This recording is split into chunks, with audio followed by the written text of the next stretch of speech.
শান্তিতে নোবেল জয়ী নার্গিস সাফি মোহাম্মদীকে আরও 15 মাসের কারাদণ্ড দিল ইরান। বিস্তারিত জানতে এনআইপি নিউজের সাথেই থাকুন।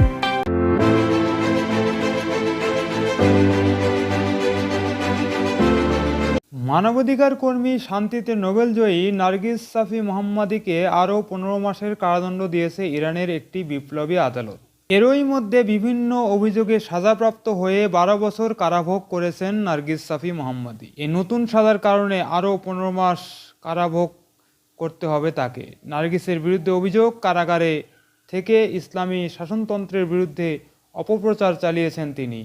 রায় ঘোষণার সময় নার্গিস আদালতে উপস্থিত ছিলেন না। এ ঘটনায় তীব্র নিন্দা জানিয়েছে নার্গিসের পরিবার। 2021 সালের মার্চ থেকে এখন পর্যন্ত নার্গিসকে 5 বার কারাদণ্ড দেওয়া হয়েছে বলে জানায় তার পরিবার। কয়েক দশক থেকে ইরানের মানবাধিকার নিয়ে কাজ করেছেন এ নোবেল জয়ী নারী নার্গিস সাফি মোহাম্মদী।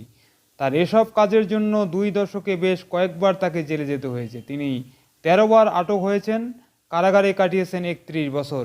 নতুন এ সাজার রায়ে বলা হয়েছে কারাভোগের পাশাপাশি তাকে 2 বছর তেহরানের বাইরে থাকতে হবে। এখন তিনি তেহরানের এভিন কারাগারে আছেন।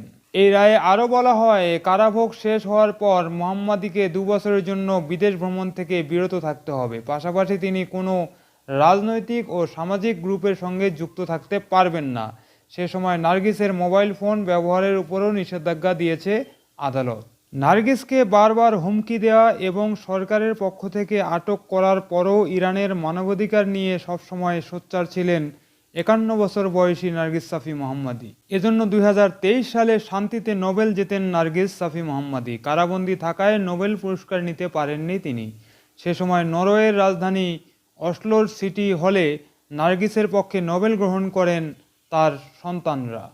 সুপ্রিয় দর্শক, শান্তিতে নোবেল বিজয়ী নার্গিস সাফি মোহাম্মদীকে নিয়ে এই প্রতিবেদনটি এখন এখানে শেষ করছি। পরবর্তী সংবাদ নিয়ে আবার আসবো আপনাদের সামনে। সে পর্যন্ত ভালো থাকবেন, ভালো রাখবেন এবং চ্যানেলটি সাবস্ক্রাইব করে এনআইপি নিউজের সাথেই থাকবেন।